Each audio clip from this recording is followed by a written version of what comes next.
Alright everybody, welcome out here to today's video. In today's video, we're going to be taking a look at a recap on the Monster Jam World Finals 25 for my Diecast League. It's been now 1 week ever since our biggest Monster Jam event of the year, the World Finals 25. And now it's time to take a look back out here and review my thoughts out here on the event. First up, we've got our track. The track this year on Monday, we ended up doing the track construction time lapse, and we tried our best to build this crazy S-Course style track. Which I thought this is not going to work, it's probably not going to turn out pretty good, but we couldn't be anything more but wrong. As you know, we tried our best to recreate the track. It was a bit hard to do. We couldn't really include the rollers because of how loose the sand is, and they would just easily fall apart, and that would just kind of hinder the racing. It felt like we were also missing some of these obstacles, like some of these jumps right here, like right here and right here, the red and blue jumps, like that you hit after you go after you hit the step up ramp, the massive step up ramp in the middle. So it was kind of hard to get those jumps in. It was kind of hard to get everything in with how big the track was. We couldn't really get the landing spots like this or this down here because of how cram-packed the track was there. We were limited with space and room out there on that pool table. But in my opinion, we'd still build the track, and we were a bit iffy on how this would work for racing, but racing would turn out to be pretty amazing, as we'll discuss later on. Next up, we've got the Monster Jam press conference that happened on Thursday. This would be the first time we've ever done a press conference, and I say it went pretty well. From unveiling our encore to revealing Caleb Blood was driving Sparkle Smash, getting to interview with some of our drivers out there on that who were going to compete in the events that weekend, and getting to see the end of the next year's World Finals location.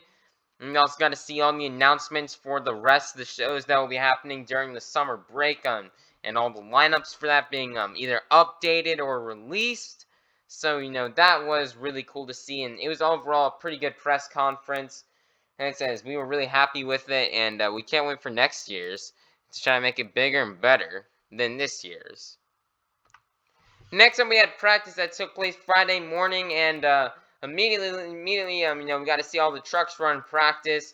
We got to see all the trucks take their bodies off after run practice. Everybody got a chance to run practice with their bodies off, except for Avengers. Avenger used a spare in different chassis, so he didn't leak his body for the main event to be taking place on the next day. But it was really fun out here doing the practice, getting to see these drivers do a test outs out here on the track. It was really interesting to see how the drivers were navigating this awesome course, and the practice passes turned out pretty good, and some of those practice races were a bit close out here, and sometimes different lanes would win, so there wasn't a clear advantage on which lane, and the lanes were fair and even. So, that was really interesting, and practice was overall very great. Next up, we got the bowling and go-kart racing. As, the bowling and go-kart racing this year, from that video that we did, it was pretty fun and pretty awesome to do. Bowling this year, although I may not have viewed it as good as last year, I think last year's bowling was probably the best. In my opinion, and last year's bowling just turned out, I think, just a bit better. Everybody's bowling game was definitely a bit better. This year, bowling was just alright. It's definitely a bit tough out here. The lanes were a bit tough out there on the out there. It was really hard to get some good scores out there. We could see definitely the two-time champion, my mom who had won the previous 2 years. Sadly, just couldn't do that well this year and got third place. Although I felt like my performance this year was probably better than what we saw in 2022. It wasn't as good as last year's. We were a bit competitive in the beginning of the game, but then we kind of fell off towards the end, although I thought it was doing pretty consistent, averaging around probably 6 pins knocking down for each turn, but it just wasn't enough. Jackson, however, on this bowling game, he would step up his game and do just really, really awesome in the bowling. He did way better than last year. Last year, Jackson struggled and got last place last year, but this year he did way better, and he has really stole the show out there in the bowling. He was definitely a fan favorite. out there. He was really hyping up the crowd, throwing his hands up, flexing those muscles, getting down and banging on one knee and looking down at the pins and the lanes. You know, it was just such iconic moments out there from Jackson. Probably some of the best moments we've seen from Jackson on the history of our channel. You know, super duper iconic, even more iconic than his Hero Pants and Plankton's Robotic Revenge commentaries. Like, you know, Jackson, he pulled out some really iconic moments out here in this video, and you know, we can't wait to see what the future for Jackson holds out here on the channels. It looks really bright. Then Jonas, you know, Mister, we can almost call him consistency at bowling. Doesn't matter where we place Jonas at. Doesn't matter if we're up in North Tampa or by the doesn't matter which pin chasers bowling alley we're at. Doesn't matter if we're at the pin chasers in up north in Zephyr Hills, or if we're at the pin chasers by Tampa International Airport, or if we're up at Elevate. You know, Jonas, he's always able there to deliver.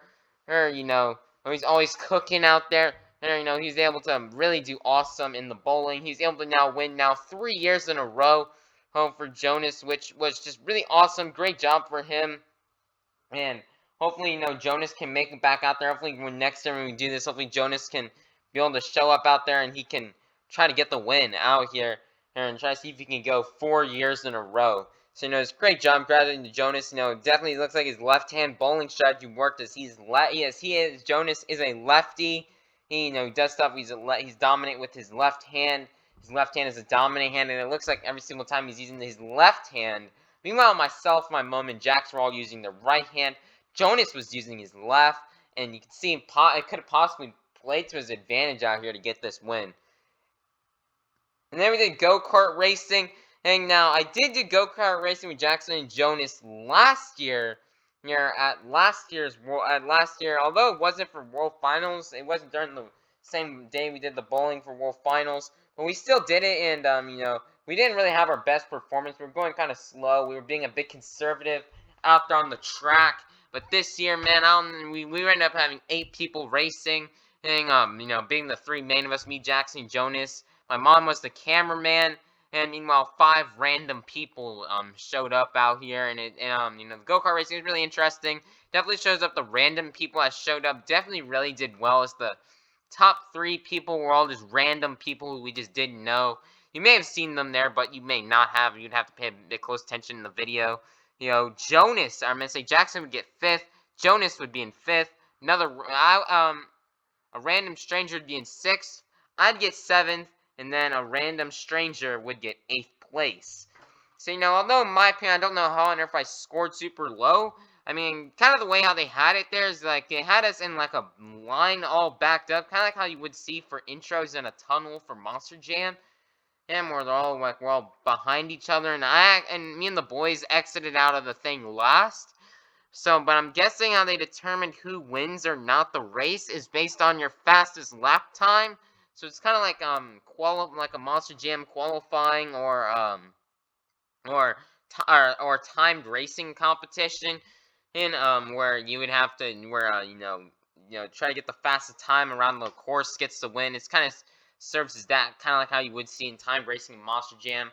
Just imagine timed racing in Monster Jam, but with go-karts and having 8 people at a time go.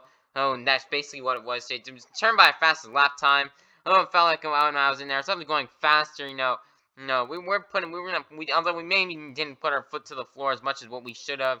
You know, we were still being good. We're cutting the corners really tight. I even did, if you actually saw the video, I did do a Joe Dennis where actually I crashed into the wall, which was just really crazy out there. That was a really crazy crash out there. So somehow we didn't get nominated for Crash Madness of the Year, but you know, we did.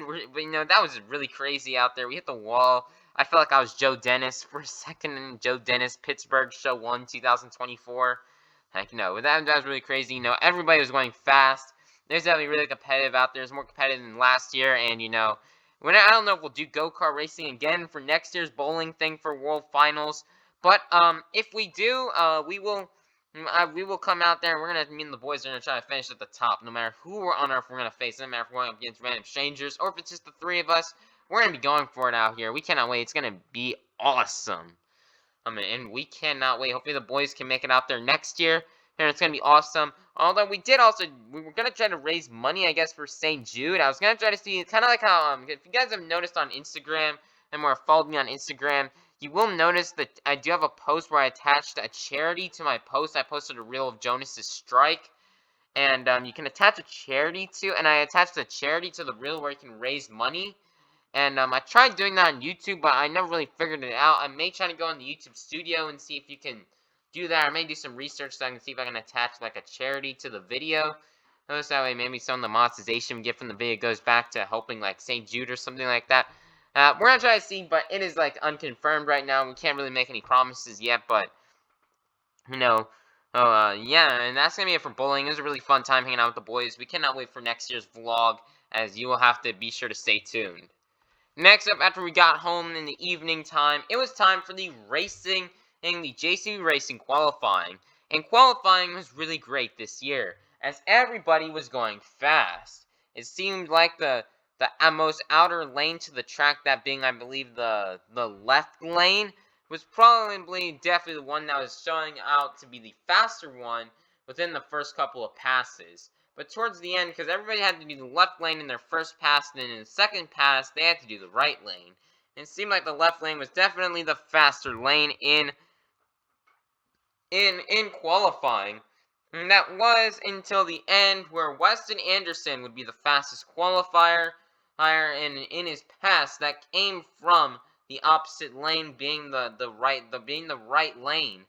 So, Weston was able to get his faster pass on there. I believe Tristan England did as well as Corey Rummel as well. They all got their faster pass from the right lane. But a lot of our faster passes from our drivers came from that left lane. So, that proves to be the dominant lane out there on the track out here. Qualifying was interesting. Lots of surprises, such as Brian Anderson in making a mistake on his second pass, causing him to do the course wrong and to have that time be disqualified. Weston Anderson coming out the end out here to get the fastest qualifying time out here. That was really awesome.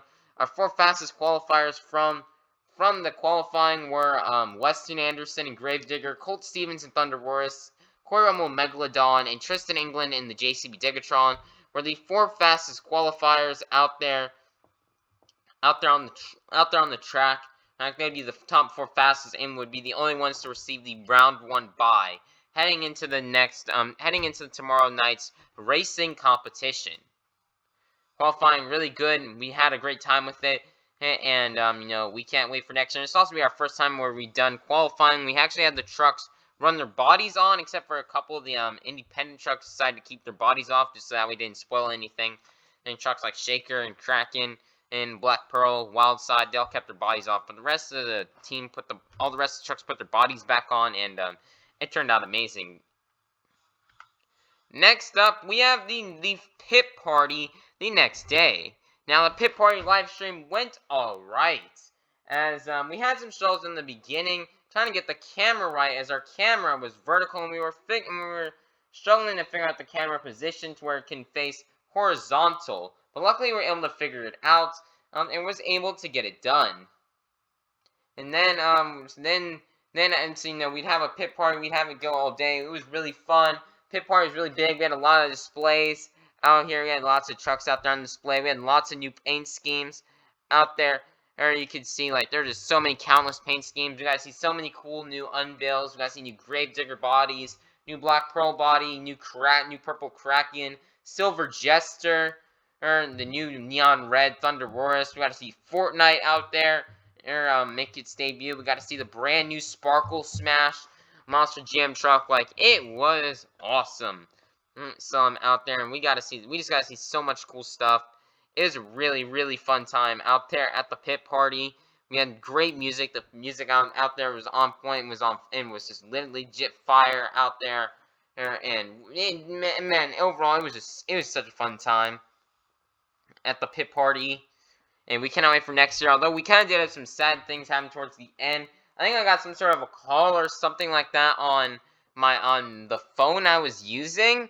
And apparently, even after hanging up the call, it somehow caused the camera to glitch, where it froze. So the entirety of the non-competing truck parade is sadly lost to time. Sadly, it's lost footage that will probably never be able to be recovered, as the camera glitched and it caused it to freeze after the phone call, and that would end up happening. You know, there's no security cameras in our house. There's no security cameras in the pool table room. There was nobody else filming things. So unless it's somehow somebody's security camera from outside from one of my neighbors somehow picked it up, and with the windows being open, that may be our only chance we have at seeing that footage. But and as of right now, all footage from that has been lost. So oh well. Hopefully the non-competing trucks will get their justice next year and get their shot to shine next year during the truck parade for next year's event. Next up, we got the main JCB racing competition. As before even before the show started, we actually got to see the Sparkle Smash stunt, and it was really cool to get to see Sparkle Smash get its chance to debut finally out here. It was really awesome getting to see Kayla Blood launch that thing through the wall of steel and bringing back an old stunt from the early 2000s. You know, and she absolutely obliterated it. She did an awesome job out here. And you know, first female to do a stunt, making history. That was really awesome for Kayla Blood to be a part of that history out here and to make the debut of Sparkle Smash. And it just turned out to be a really awesome stunt that we got a chance to perform. And then it was time for the JCB World Racing Championship. And so far, out of all the World Finals I've recorded on my channel, this one was probably one of the best racing competitions we've probably ever seen out of all the World Finals we've seen produced to my channel. The racing bracket was probably one of the best we've seen. There were so many great races where the racing is just on point and just on fire. Races were close. We got to see so many upsets. We got to see Cole Vennard take out the fastest qualifier, Weston Anderson, in round 2. We got to see really interesting brackets. We got to see drivers make it really deep into the competition, like David Olfert for his first World Finals. He made it pretty far. We just had a really great racing bracket. The best brackets we've ever seen. We got to see lots of really great matchups out there, including a round 2 matchup between Ryan Anderson and Tyler Menninga, the 2 Stadium Series champions, battling it out. That was really awesome. We got to see the defending 2 champions from last year's World Finals, Barry Musaro and Caleb Blood, face off. That was a really great race, and it was an overall great racing competition. But then in the end, it was time for the final round race. It was between Zach Garner and Wildside versus Brandon Mahan and Scooby-Doo, and you know, we were really happy for Zach, and we were hoping Zach was going to win in that moment, as he'd made it so far as in his 3rd World Finals appearance that he's had. This was probably the farthest he ever made it. I can't remember how far he made it in last year's World Finals. He may have gotten out in round 1 or something like that, but I can't remember I can't remember who. He may have made it to round 2. I really can't remember. I didn't go back and watch the footage, but I believe in his first World Finals appearance in 2022, he got out in round 1, I believe, to Cynthia Gauthier and Lucas Stabilizer. I think he was either round 1 or 2, but I can't remember which round it was, but I do know he lost to Cynthia Gauthier in Lucas Stabilizer. Last year, I can't remember how far he made it, but I don't think he made it that far. I don't think he may have made it to round 2 at the most. I can't really remember, but, you know, this year he was on point. He was going fast. He had to take down some tough competitors like Tyler Menninga. And, you know, he made it to the final round in racing. He tried so hard. He wanted to get that win to represent for all the independents. But in the end, it would be Brandon Mahan and Scooby-Doo taking home that racing competition. And it was a really unexpected moment for Brandon Mahan in Scooby-Doo. Who is, you know, not many people were expecting her to pull out this JCB Racing World Championship. She got around mid-pack or something like that in qualifying. But, you know, she was really fast on this track and consistent. Throughout the night, she made it really far, having to take down some tough competitors, like really fast qualifier, Cody Saucier in Dragon.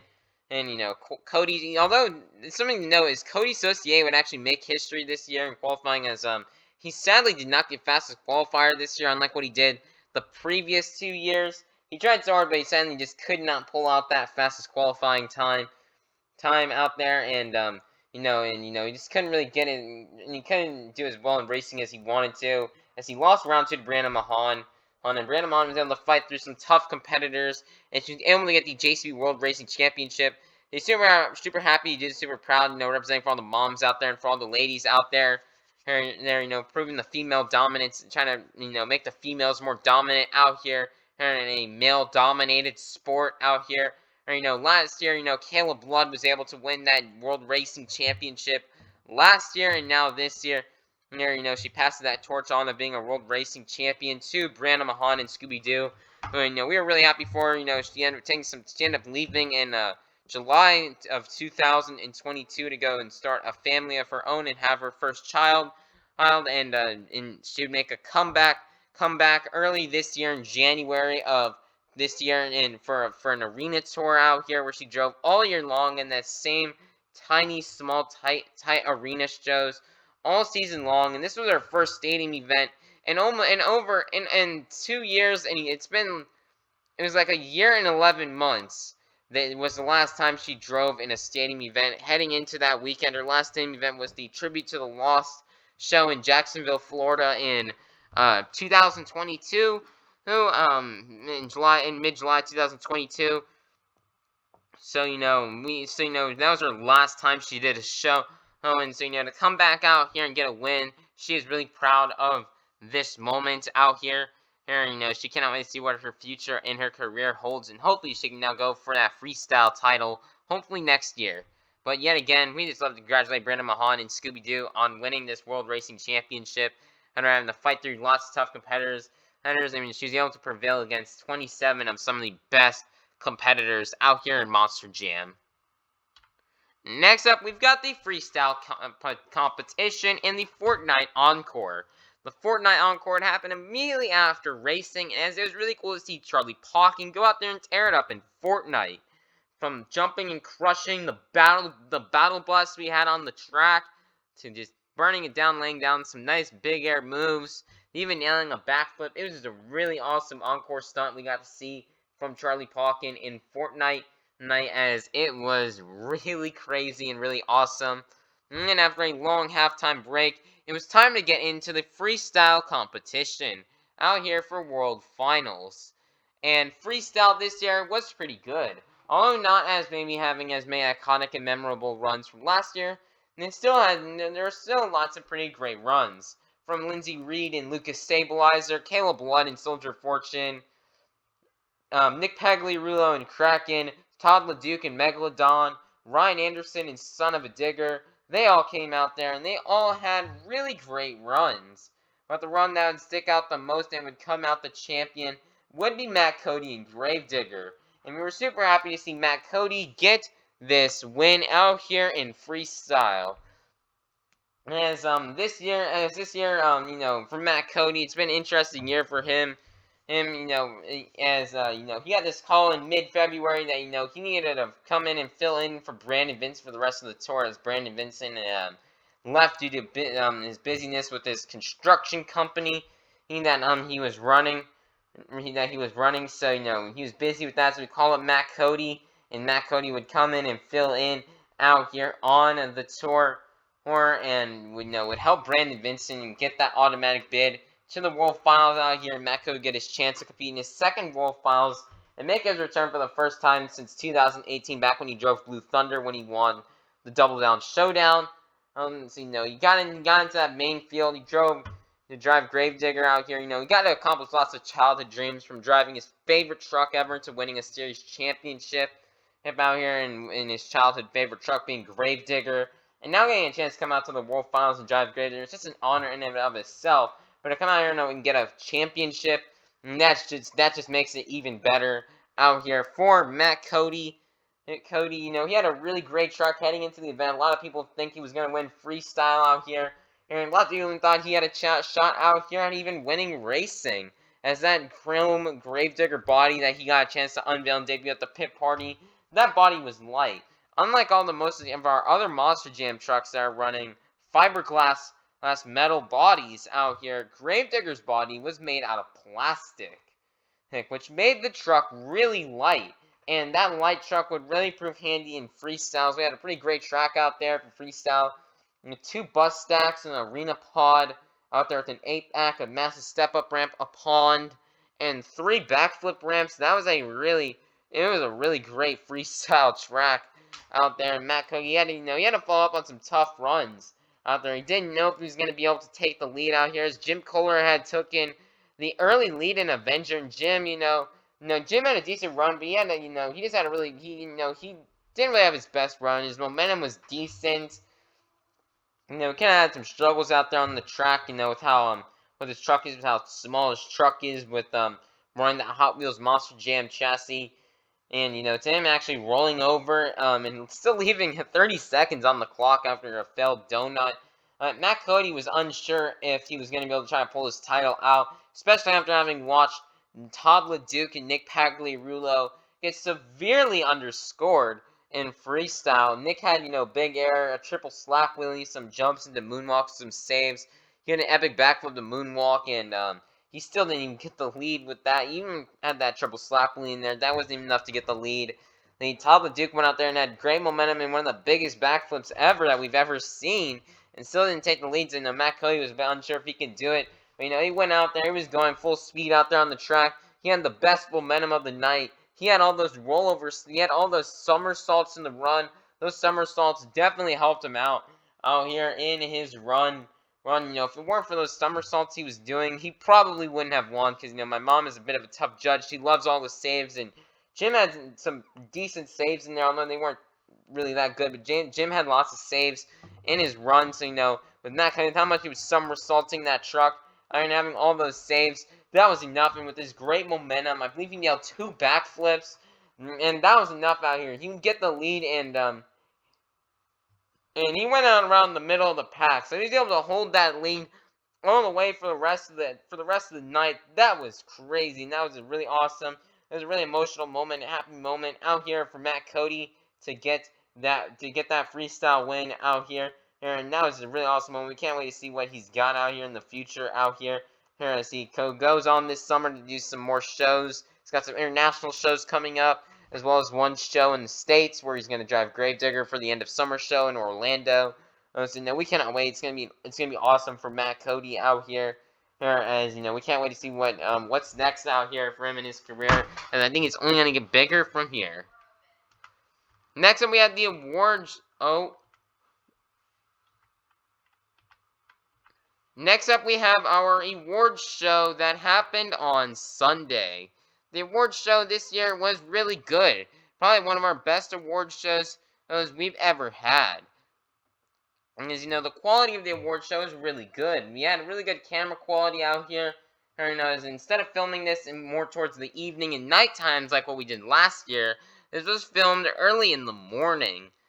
And, we were able to have those screen captures in there. We included showing off some of the winning moments, like the winning, wow factor, the winning freestyle run of the stadium freestyle of the year. Or, just to up and make the video quality is much better. We were really unsure how this award show is gonna get done, with the fact that I had to leave to go somewhere, where early on in that morning I was gonna have a busy kind of week where I just wouldn't be available to film the videos. So we had to cram this video in early in the morning. I didn't know if we were gonna be able to get it done, but we were able to get it done. And I'd also love to give a big shout out and thank you to Mohawk Warrior 001 on helping to film the award show out here. Not film, but help decide the awards out here this year. Although it was a bit of a controversial pick, kind of part of me wanted to see a tiny bit more variety in our winners, as it seemed like Tyler Benninga just nearly clean swept the awards. He got like five awards or something like that. But but it's all right. He still did a really great job. We really appreciate the time he took to help him pick our awards for us out here this year. It took me and me and Moko, we had to cram getting all these awards picked out within 1 week, so it can be ready to go out here for the award show. And it turned out really good. We also made the award show more realistic than it was last year here, with the fact that we added the fact that we interviewed our series champions at the beginning. We added the Scott Jordan roast at the beginning as well, where he had a nice roast against everybody, to adding our interview with our World Finals champions, to presenting also that wholesome, awesome moment of the Lifetime Achievement Award for Tom Mentz, and as a great send out to his career here in Monster Jam. And it was really awesome. It was really awesome getting to do this award show out here for all the Monster Jam fans. And we cannot wait for what our award show will hold in the future. It's definitely looking bright out here as we continue to increase and make it better and better every year. And that's going to be a wrap out here for this year's Monster Jam World Finals. This is our last video we have with the World Finals 25 series. And man, what a year it's been out here, This year, this season, this first quarter, we encountered lots of difficulties, especially after February. Starting in March is where we really started to run into difficulties, and we had a lot of hard times with the seasons, with the scheduling, having to reschedule lots of shows because I was either sick or is busy with homework. So we had to do lots of rescheduling and shifting around with the shows. We had to do shows while we were sick this year. And it was we just had a lot of difficulties. We were really busy with school, with facing with one of our hardest school years we'd ever had to go through. Having to sacrifice some shows so we can get good grades. And we had lots of busy stuff going on as well in our personal lives, making shows been hard to squeeze in. Hey, we were able to do it. We had a lot of fun time. We had lots of iconic and great moments this season. We just gotta thank everybody involved. We gotta thank our parents out here for all the dedicated hours out here to helping us film and get these shows done. I gotta thank you viewers for helping us along the way on the road, being there, watching the videos, supporting us. We gotta thank you for that, and we also gotta thank, we gotta thank our Lord and Savior above, as without Him, this wouldn't have gone as smoothly, or may not even happen with our Lord and Savior Jesus Christ. So we all gotta give the glory to Him. We gotta thank Him for the amazing Monster Jam season we had out here this year, and that's gonna be a wrap out here for the first quarter of 2024. Or we cannot wait for next season in 2025. But we still got way more still have to come. This is not the end of this year for SpongeBob Fan 23 with Monster Jam and our diecast tour. We still got lots of shows coming up for you guys within the summer break. The summer break, we're gonna have lots of shows coming to you guys with the 2024 or summer break international tour that will be starting up. I'm believing this weekend. I believe starting this weekend, probably, because I'm probably sadly not going to go to Nashville for Monster Jam. Sadly, we still don't have any money, so most likely this weekend is when the international tour will start. We're going to have that. We're going to have to throw in some couple shows in the States this summer. We got Nashville coming up before the 4th of July weekend. We got the end of summer show happening at the very end of July. In July, we still got some other shows that we will be having post-summer break, such as our Superstar Challenge and other shows that will be getting announced later on. So, everybody, please be sure to like, subscribe, and ring that notification bell so as to be notified for when more Monster Jam action will come your way. And that's going to be it out here for the World Finals. We'll see you all next year for Salt Lake City in 2025. As it's going to be epic. We'll see you guys there next year in around mid-July. We gotta wait We gotta wait probably now about a year. A year and 1 month until World Finals. We gotta wait 13 months until our next one.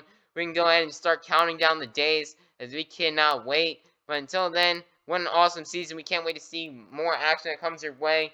Yep.